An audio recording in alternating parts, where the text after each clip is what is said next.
बाप समान त्रिकालदर्शी त्रिनेत्री त्रिलोकीनाथ बनने की, बाप की महिमा में स्वयं को मास्टर बनाने की, डबल अहिंसक बनने की, किसी भी विकार के वशीभूत हो कोई हिंसा नहीं करने की, बाप का मददगारपन सभी को पावन बनाने की सेवा करने की, सर्वशक्तिवान विश्व परिवर्तक विश्व कल्याणकारी परमपिता परमात्मा के हम आत्माओं के लिए आज की मुरली से शिक्षाएं।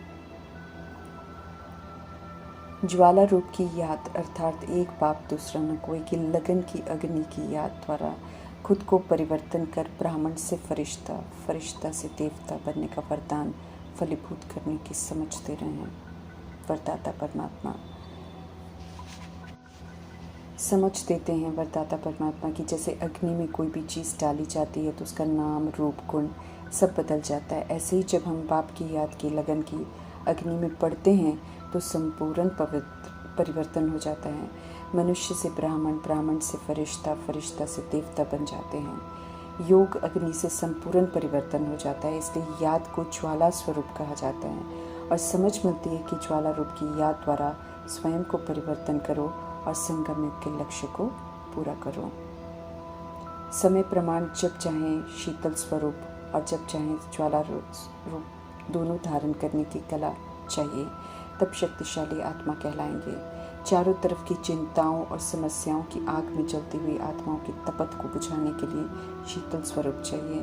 और जहाँ आसुरी बन को खत्म करने की बात हो वहाँ ज्वाला रूप धारण करने की ज़रूरत है। दोनों ही कार्य संपन्न करने के लिए शक्तिशाली आत्मा बनने की ज़रूरत है।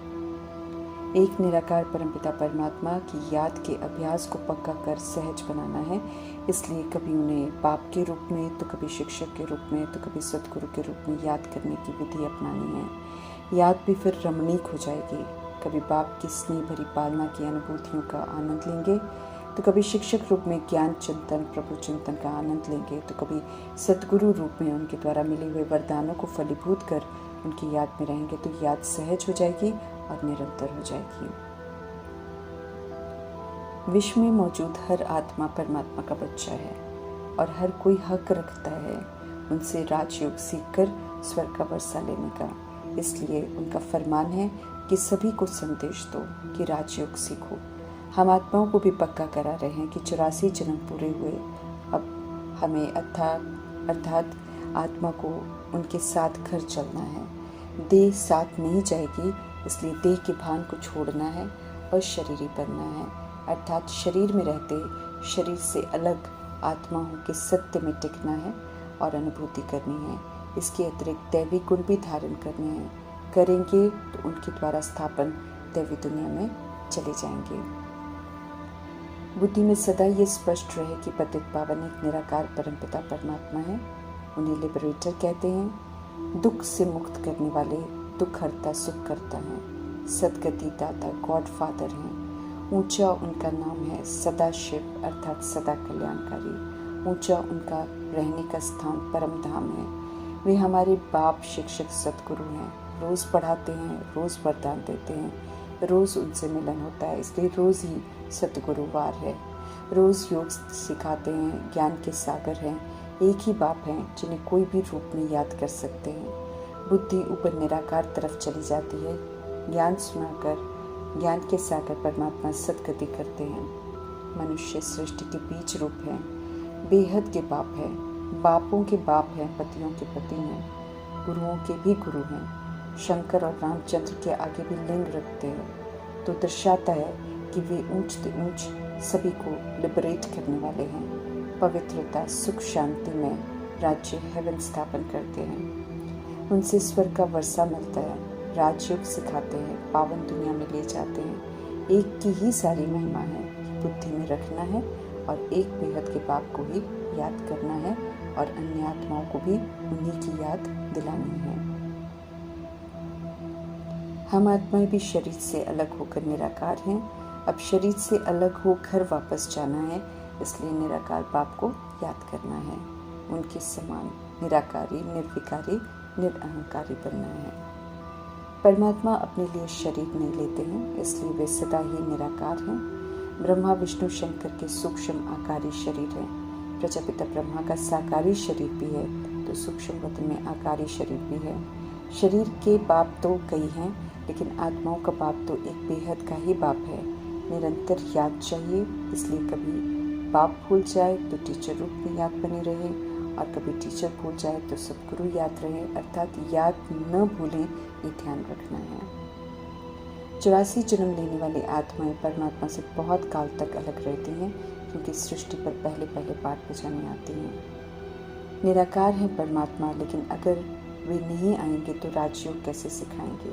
इसलिए 2 आत्माओं का राज बताते हैं कि कैसे एक आत्मा के शरीर में रहते भी दूसरी आत्मा प्रवेश कर सकती है।